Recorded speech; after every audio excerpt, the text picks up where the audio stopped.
Hello, my name is Lee St. James, and I'm the Managing Director of the Urban Robotics Foundation. I'm delighted to be here today with Craig Desjardins from the City of Kingston, where he is the Director of Strategy, Innovation, and Partnerships. And we're going to have a conversation today about some of the opportunities and challenges that cities have when it comes to adopting new technologies like robotics and drones and other sort of urban technologies that I think have a huge opportunity to positively impact cities, but also can kind of overwhelm cities with the number of people that are trying to pitch them new things and new ways of doing things. So our conversation today is framed around a couple of different aspects, and I've had a chance to meet Craig in the past, most recently at the Canadian Robotics Council Symposium, which took place in the city of Kingston back in October. But also just want to recognize that the city of Kingston, which if I just do a quick share of my screen, for those of you who are not familiar with the city, is based on the shores of Lake Ontario. So east of Toronto and west of Ottawa and Montreal, and just north of lots of cities across the northern part of the New York State. And the city of Kingston has been recognized as one of the top 7 intelligent communities by the Intelligent Community Forum, which is a global partner of the Urban Robotics Foundation. And that's one of the ways that Kingston came to our attention through that recognition. And we wish you well in your the award ceremony that's coming up in December. And I'm going to hand it over to you, Craig, to make a bit of an introduction. Well, thank you very much, Lee. It's a pleasure to be here this morning. Maybe just to give you a little bit of context, again, my official title, Strategy, Innovation, and Partnerships of the City. My office leads sort of cross-departmental innovation, corporate innovation, and partnerships with post-secondary institutions, industry, and community organizations. And ultimately, it's to help the city become a more data-driven, collaborative, and fiscally sustainable organization. Again, added to the sort of a mapping context, we like to say that we're strategically located between Toronto, Ottawa, and Montreal. We're actually one of the few geographies, or actually a geography that has more than 14 million people within a less than a three hour drive of Kingston. Population is growing substantially. We've had a bit of a growth spurt of late, and we're officially at about 137,000. But when you add in students at about 30 or 40,000 from various 2 universities and a college, we're sort of a mid-sized city, and certainly we're really excited, and we do have our fingers crossed. We put a lot of work into the Intelligent Community Forum efforts. Some great news is that we actually just got our Intelligent Community certification. That was announced just last week, which is great. I think we're one of 3 cities in Canada and one of 6 in the world, which Wow. is something I think to be really proud of, and it recognizes our commitment to smart infrastructure, digital inclusion, which is a big topic these days, certainly for us, as well as our sort of our collaborative innovation ecosystem, and that's something that again that I do a lot of. I'm going to frame maybe my early opening comments because it is budget time for municipalities here in Canada. It's probably the same around the world. Around do more with less. I'm hearing that every day. I talk to my boss, which is the CEO of the city, as well as my colleagues, the directors. And really, the message, the mission has become to innovate in the face of financial and workforce constraints. From the economic perspective, things are a little rocky around or uncertain, perhaps. Some doing better than others. We have a relatively stable economy in Kingston because we have a large component of government that employ, but certainly that notion of fiscal constraint and the role of innovation in actually driving and supporting those kind of financial pressures of the municipality. Because, we have municipalities are entities that have a lot of infrastructure. They tend to be lowest on the food chain, so they generally have tight budgets. And we have to deal with the rising expectations of our residents. And I think that's true of literally every community. So, our focus is sort of 3 priorities. One is sort of operational efficiency. So how do we use technology, data, automation to manage our assets, including our utilities, our roads? How do we do inspections more effectively? Number 2 is the area that I it's my background, so I'm most interested in it, is economic development through innovation. So how do we use innovation? How do we use the notion of a living lab as positioning Kingston as a place where startups and researchers can test solutions in real municipal settings, using real municipal infrastructure and data to try and grow the economy. So we're doing a lot of work right now. We just launched a 30,000 square foot acceleration space for the green chemistry sector, so clean tech. And that's about attracting companies from around the world who are sort of at a sort of a TRL stage of, sort of 5 to 8. So they're actually looking to actually implement their technologies, and we've got a couple actually that are working with our Kingston utilities to advance their project. The third is probably again an important and sensitive one, is about workforce and enablement. Is how do we support city workers and employees to work with things like AI and robotic tools and do it in a safe and an effective manner, not replacing people, but augmenting their capacity. And that's certainly going to involve, training and upskilling. Ultimately the innovation isn't about it's not a luxury. It's about how do we sustain the quality and accountability of our, in a time of fiscal constraints. Hopefully that gives you a sense of where we are. Thank you. Yes, that's fabulous. So why don't we jump into the interview or discussion with a little bit more clarification about a recent brainstorming session that you did with the Ingenuity Labs and I think it was the team from the Inventor Lab that I'm also involved with, and understand some of the potential use cases where robots and drones might provide value in various aspects of those city operations. It was actually a great session. And again, we're very blessed to have Ingenuity Labs right in our own community. So that actually is, again, a competitive advantage for us. But yeah, the Inventor program, again, a great program to actually train the future leaders in implementers in the engineering and robotics and mechatronics sector. But again, we sort of had all the students at a conference.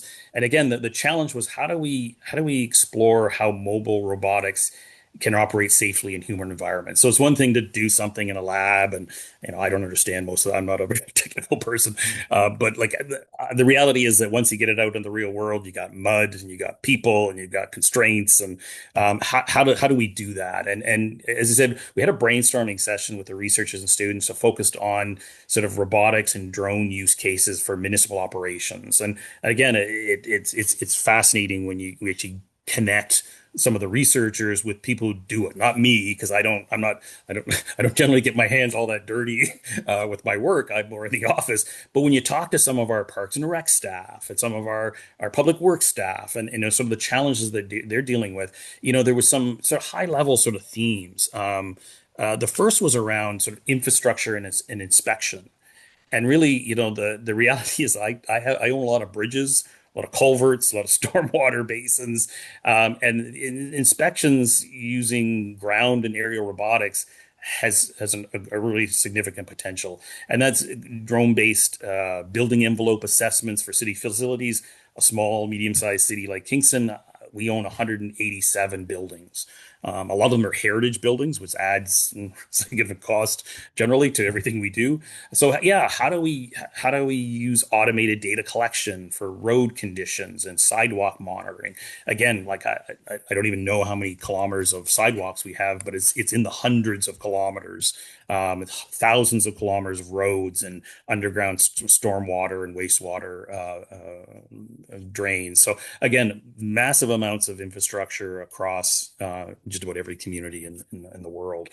The next was around public safety and operations, and it was about how drones might be used for emergency response support. So, could it be situational awarenesses in floods or other emergencies? Mobile robotics for hazardous environment inspections, so confined spaces, including our some of our utilities and water and wastewater facilities. And one of my colleagues was really excited about was autonomous security patrols of remote assets after hours. Again, with all those buildings, with rising cost of security, how could an autonomous robot that had, sort of smoke detection as well as motion detection as well as water detection devices on it that travels on a predetermined sort of route on the floors of city buildings, how does that reduce our costs? Because again, the cost always seems to be coming back to the how do we do things better at a lower cost? And then the third sort of category was really around the environmental and community services.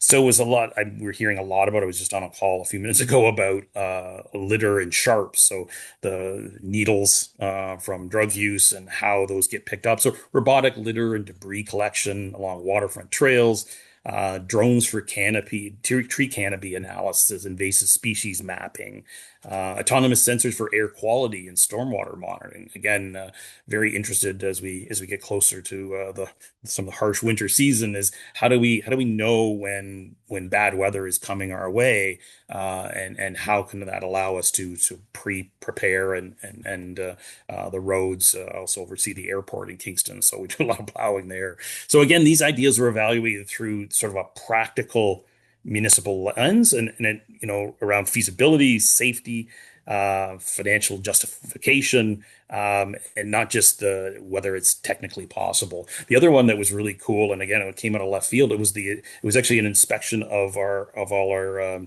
uh, children's playground equipment. Again, like we have like dozens and dozens of playground structures. All of them now are required to be inspected several times during the year for safety. Obviously, we want to be safe for our kids. Well, that takes a lot of time. If you could do an autonomous drone inspection of the joints, making sure that there's the bed of the material so that they're not jumping down onto rocks, all of that could save an incredible amount of time. And you could imagine a company that develops this technology that could just literally move from city to city down our 401, which is one of our main corridors in eastern and southern Ontario, and you could literally spend every day doing that, and every municipality would be, I'm sure, very very pleased to see you see you coming down the path. So yeah, so lots of really cool ideas. The question is now, yeah, how do we take that into the next step? Yeah. So let's explore that a little bit. So obviously, um, there are way more ideas than you could possibly tackle in a given year. So you have to have a bit of a roadmap and a plan and a sense of priorities, but also maybe look for collaborative ways to test and learn from your colleagues in other cities and areas. So Yes. maybe I'll combine a couple of questions here with, sort of you mentioned a few criteria that you use in terms of feasibility, safety, financial justification, but if you can share a little bit more about the decision-making process for how do you decide when you're ready to do a pilot project or test some of these new technologies, and then do you have mechanisms for sharing that cost and learning from other cities, either within Ontario or maybe as part of the Intelligent Community Foundation or Forum? Yeah, it's one of the areas that I've been spending the most amount of my time because again, I'm not technically savvy and I don't work out in the field. So for me, trying to figure out the business model of this from a municipal perspective. Certainly, we're in a city with two universities and a college. We love to support research. So research collaborations are part of my office. I have several NSERC and all kinds of research projects going on at any one time, and we're really happy to do that because part of our vision is that the young people that come here to learn take back to wherever they go, whether they hopefully some of them stay, the knowledge that municipal government is a cool place to work, and maybe that's something that they might include in their career path going forward.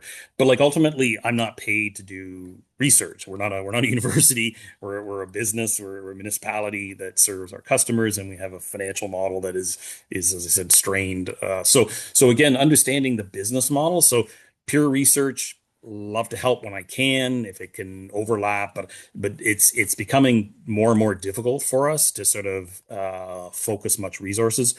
Even from a sort of the next stage is sort of the startup pilots. Again, understanding how I can utilize staff in kind contributions or access to infrastructure.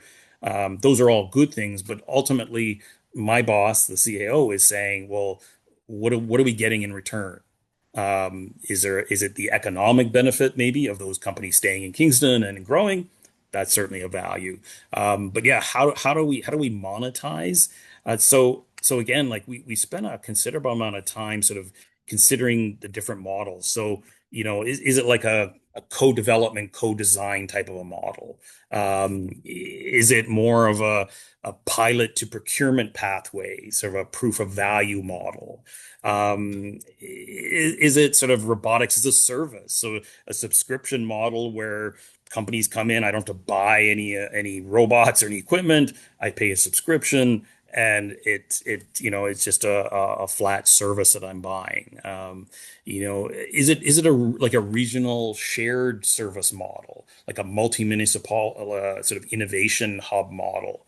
There's a lot of organizations for those that aren't familiar with municipalities, like the Canadian Federation of Municipalities. You've got the OMA, the Ontario Municipalities Association, or the Ontario Municipal Association.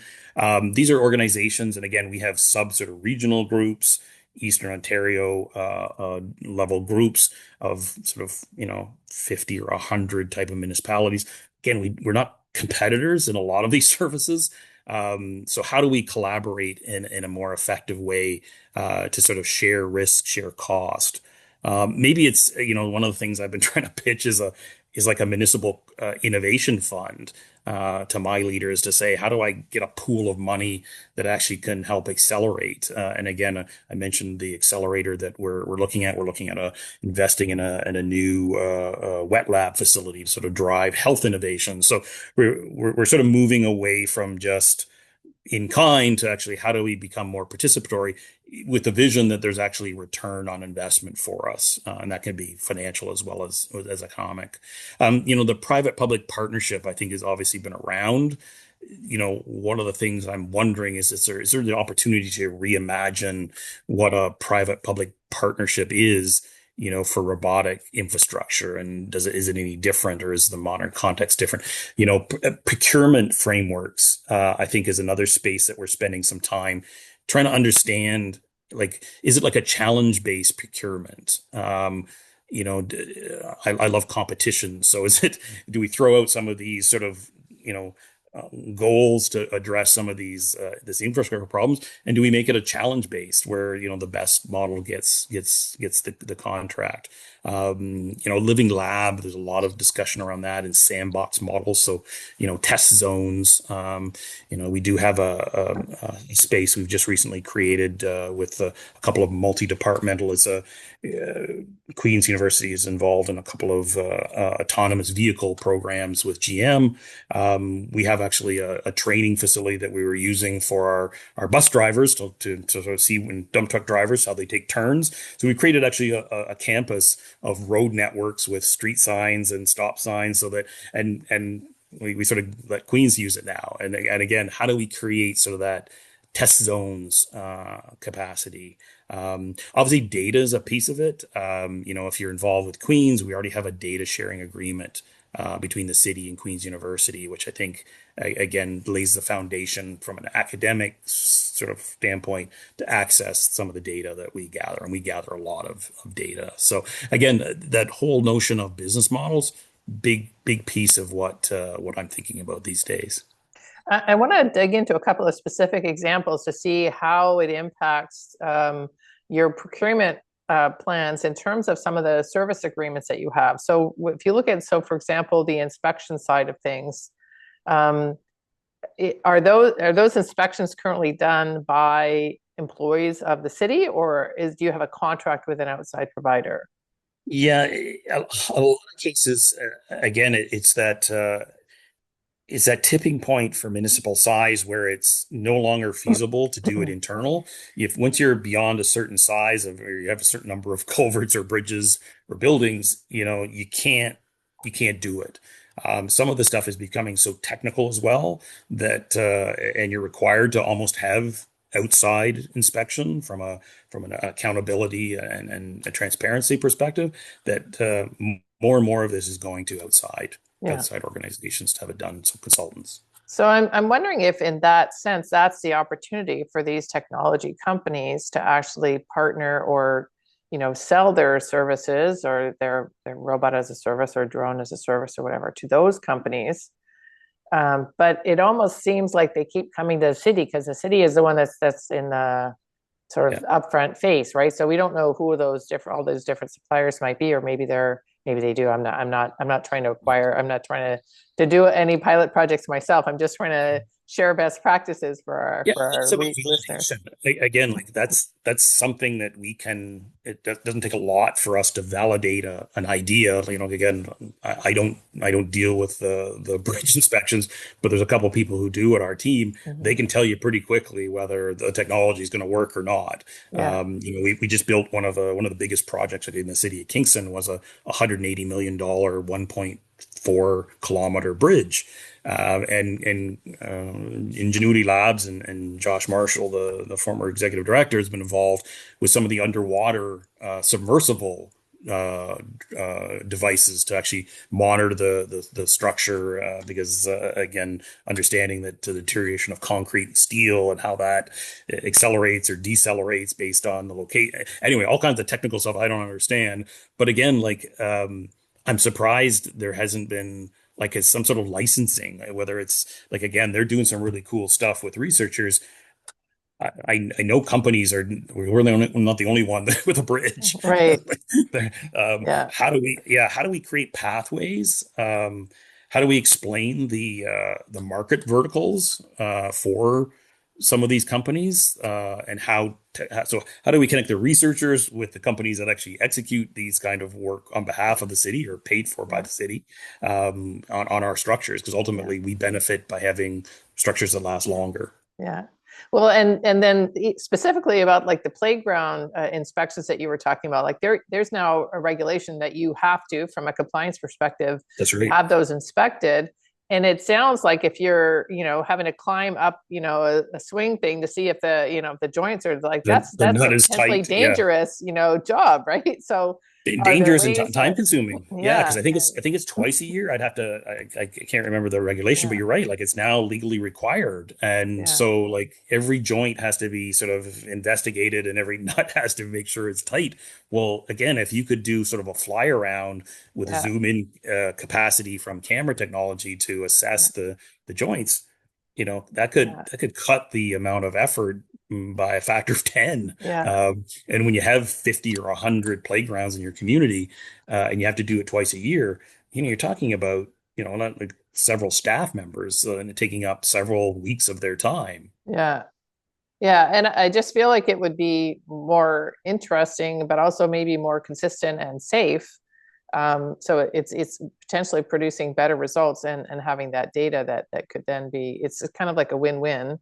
And to be able to say, like, I think that one of the challenges we sort of have a North American culture or conversation. I would say that I think it's changing, but it's still prevalent in some places where in many environments, people are afraid of robots taking their jobs. But I think it's really about enhancing their jobs. And that's what I keep finding pathways to build this conversation. It's like, how could it produce better results and give you a more interesting job and have, better benefits? As you said, consumers or your constituents are having higher and higher expectations every year, and you want to be able to meet those, but you have fewer resources financially to do that. Yeah, I have to think, and again, robotics is not my area of expertise, but I would say that it seems to me the big opportunity is reducing the cost of monitoring. The municipalities around the world spend millions of dollars every year collecting data manually that I think robotics can gather faster, safer, and cheaper. Again, like I always like to swing for the fences too. I love some of these ideas that they come up with, but Mm-hmm. like at a very simple level, this kind of monitoring capacity that robotic technology could do, there's money there. There's money Yeah. for the researcher, for the business, and certainly Yeah. savings for the municipality. Yeah. Well, that is a wonderful note to end on. Thank you very much for your inspirational vision for where we could be heading. And Craig, it's been an absolute pleasure learning from you and hearing about not only your vision for what's possible within your, domain within Kingston, but you have such a broad vision that I'm sure will have impact way beyond your borders. So thank you again so much for your time, and My pleasure. best wishes again with the Intelligent Community Forum. Thanks so much. Bye Take now. care.